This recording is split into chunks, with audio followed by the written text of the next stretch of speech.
Welcome to Cheater Confessions. Let's get started with today's story. It was a Wednesday evening. We were sitting on the couch winding down after dinner. I was scrolling through my phone, and Megan, my wife of 7 years, was reading a book. It was one of those quiet, peaceful nights. Nothing unusual. Then, without any warning, she put the book down, turned to me and said, "Frank, we need to talk." The way she said it made my stomach tighten. You know when someone's voice carries that weight, like they've been holding something back? That's what I felt in the pit of my stomach. "What's up, babe?" I asked, trying to sound casual, but I was already on edge. She took a deep breath and looked at me for a long moment, as if searching for the right words. Finally, she spoke, her voice quieter than usual. "I've been thinking about something for a while now, and I think I need to be honest with you." "Of course, you know you can always talk to me about anything," I said, trying to reassure her. But I had no idea where this was going. She hesitated, then went for it. I think we should consider opening up our marriage." I blinked. Once. Twice. My brain didn't quite catch up with what she said. "Wait, what?" I asked, feeling my heart skip a beat. "An open marriage, Frank," she said, her voice soft but firm. "I want us to explore other people, to see what it's like to experience life, intimacy, and relationships outside of just us." My mind was reeling. "Megan, what do you mean? Like, you want to sleep with other people?" I couldn't believe what I was hearing. The words didn't even seem to make sense. She nodded, her eyes downcast. "I've been thinking about it for a while. I love you, Frank, but I feel like I need something more. We've been in this bubble for so long, and I just feel like I'm missing out on something. I want to see if there's more to life than what we have here." I sat there in stunned silence, trying to digest it. My mind was a whirlwind of confusion, anger, and disbelief. Megan, my wife, wanted to open our marriage. She wanted to sleep with other people, and she wanted me to be okay with it. "How long have you been thinking about this?" I asked, my voice quieter than I intended. She looked up at me, eyes wide, full of vulnerability. "A few months, but I didn't want to bring it up until I was sure." "A few months?" I repeated, still in shock. "And you've been keeping this from me?" I didn't know how else to say it. I need this. I felt like the ground had been pulled out from beneath me. This wasn't a conversation I was ready for, not by a long shot. "Are you serious about this?" I asked, my voice shaking now. She nodded slowly. "Yes, I've been doing a lot of thinking, and I think this is what I need to feel whole again." I didn't know what to say. My mind was running through 1,000 emotions at once, and I could barely focus on one thought long enough to make sense of it. Was this real? Was she really telling me she wanted to share herself with other people? I finally spoke, though my words felt heavy and disconnected. "Megan, I can't do this. I love you, but this? This isn't what I signed up for." "I know, Frank. I understand if you're upset, but I wanted to be honest with you. I'm not asking for permission, but I need to know if you'll be okay with it, if you can handle it."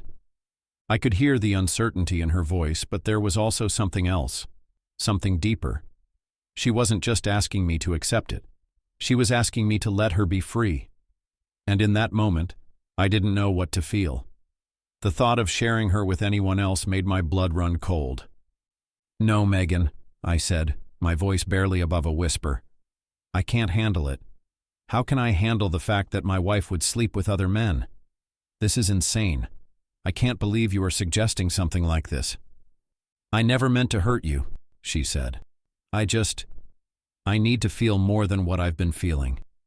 It's not about you, it's about me." I sat there, my thoughts scattered, trying to process what she was asking of me. I loved her, but I couldn't let her explore her desires with other people. "I don't want an open marriage, Megan," I said, my voice shaking with a mix of anger and hurt. "If you go through with it, I'm done. This marriage will be over." The silence between us stretched on, and all I could do was stare at her, lost in a sea of confusion and doubt.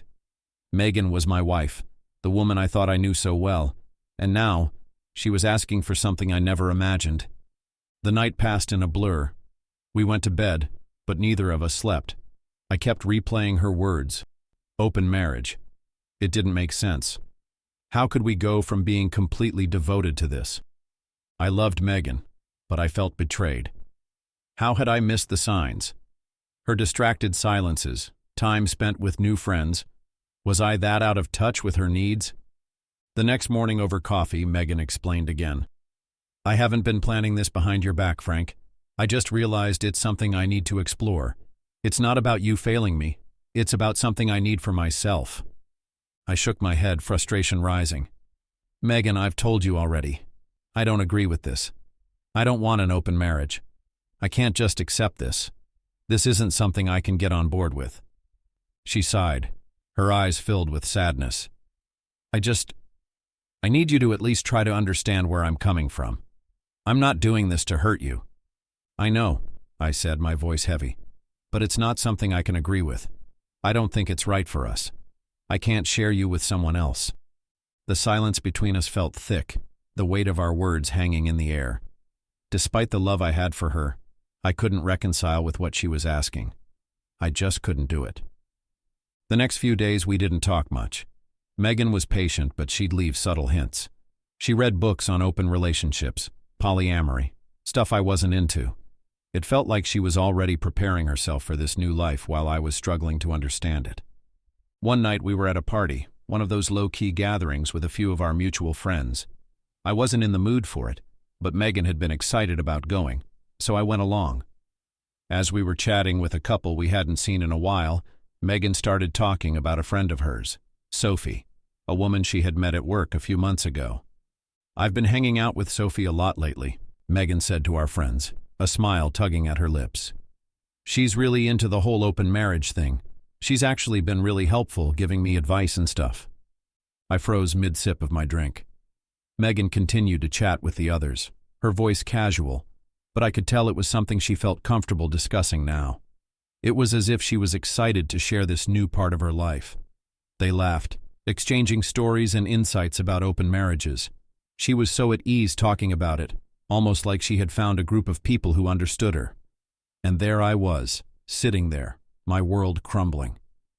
I tried to push it all down, but I couldn't. By the end of the night, I couldn't take it anymore.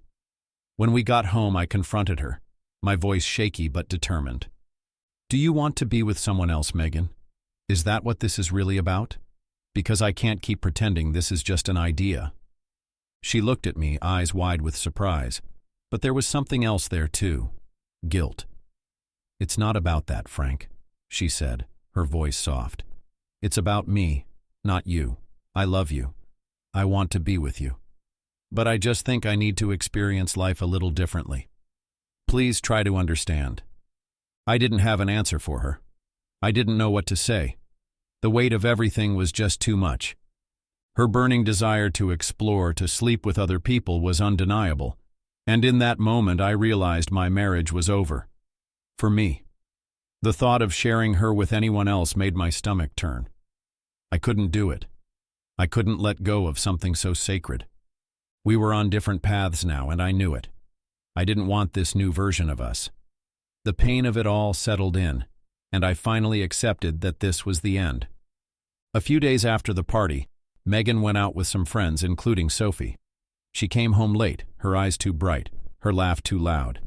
I tried to brush it off, but the nagging feeling in my gut wouldn't go away, especially knowing Sophie was there. 2 days later, after work, I stopped at my friend Christopher's house to pick up some tools before heading home. Hey man, I was running errands around town today and I saw Megan. She walked into a health clinic, he said casually. Is everything okay? I paused, unsure for a moment. Yeah, probably just a checkup or something, I said, brushing it off. I didn't want to overthink it, but as I left, a strange feeling lingered. Why would she go to a health clinic without telling me? And why hadn't she mentioned it? When I got home that afternoon, I decided to ask her, "What did you do today?" I tried to sound casual, but I couldn't shake the unease settling in my chest. "Nothing special," she replied, avoiding my eyes as she walked past me. "I just went to the grocery store to pick up some stuff, then watched TV." She didn't mention the health clinic, and that made my suspicions grow. Why was she leaving things out? Later, when she went to take a shower, I decided to check her phone. I found nothing of concern, So I moved to her purse. That's when I found it. A receipt from the health clinic for an STD test. My stomach sank. Why would she get an STD test? I slipped the receipt into my pocket and waited for her to finish showering. When Megan came out of the bathroom, I was already in the living room, my heart racing. She walked in, still humming to herself, but I couldn't shake the tension in the air. Without saying a word, I pulled the receipt from my pocket and held it out in front of her. "What is this?" I asked, my voice tight. She froze, her eyes widening slightly before lowering to the receipt in my hand. She sighed deeply, her shoulders slumping, and I could see the guilt creeping in. I didn't want you to find out like this, Frank," she whispered, her voice shaking. "2 days ago, when I went out with my friends, I slept with someone else." I couldn't breathe. I stood there, frozen, staring at her. "You what?" I asked, my voice barely above a whisper, like I was trying to wake myself up from a nightmare. She looked down, unable to meet my eyes. "I'm sorry. We met at the bar and started talking, and then one thing led to another. Afterward, I realized I might have caught something. I had some symptoms, and that's why I went to the clinic to get tested." The words felt like a slap. "I can't believe you," I said, my voice rising with anger. "You slept with someone else and then you got tested for an STD? You brought that into this marriage?" The betrayal slammed into me, and I couldn't even look at her without feeling disgusted.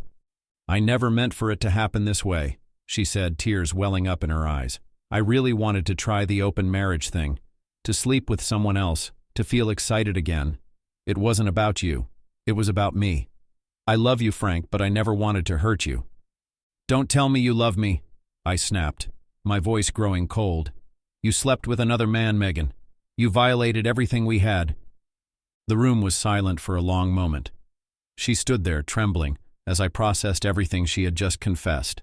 It felt like the ground had been ripped from beneath me. "I don't know who you are anymore," I said, shaking my head. "I can't even look at you the same way. This is over. I'm filing for divorce." Her face crumpled, but I could see the faintest trace of relief in her expression, as if she had been waiting for me to say the words. I'm sorry," she whispered, her voice breaking. But it didn't matter. The damage was done. "I don't want to hear it," I said, my voice cold and final. "We're done." She didn't try to argue anymore. She just stood there, defeated, as I turned and walked out of the room, feeling like I was leaving my entire life behind. I packed my things that night, clothes, a few essentials, whatever I could grab in the rush of emotions that flooded me. Then I went to a hotel downtown, hoping for some space to clear my mind, even if just for a little while. The next day, I didn't waste time. I filed for divorce. It was the only thing I could do, the only option that felt like it would give me peace. I couldn't keep living with the betrayal. 2 days later, I went back to the house to pick up a few more stuff. It felt different walking through the door, like the place no longer held any sense of home. Megan was there, sitting on the couch with a look I couldn't decipher. I got the results," she said, her voice tight. "I'm positive, Frank. I have an STD." Her eyes filled with tears, but I felt nothing. No sympathy, no anger, just a dull ache in my chest. I didn't respond. I couldn't. I turned and grabbed the last of my things, not looking back. I just couldn't do it anymore. The following day, I went to a health clinic. My mind raced with the fear of what might be, but thankfully the test came back negative. I don't know what I expected, but the relief was overwhelming. At least I wouldn't have to carry the same burden she now had to. As for the divorce, it was finalized a few months later. Megan tried to apologize, tried to reach out, but it didn't matter anymore. Our marriage had been irreparably broken. The trust, the bond, it was gone. I focused on rebuilding myself. The pain didn't disappear overnight, but I found a way to heal. Megan, too, eventually found her own way. She moved to a different state to start fresh, leaving behind the life we had once shared. We no longer crossed paths. Sometimes letting go is the hardest thing to do, but it's the only way to truly move forward. In time, I regained my sense of peace and found new purpose in the life ahead. Thank you for watching.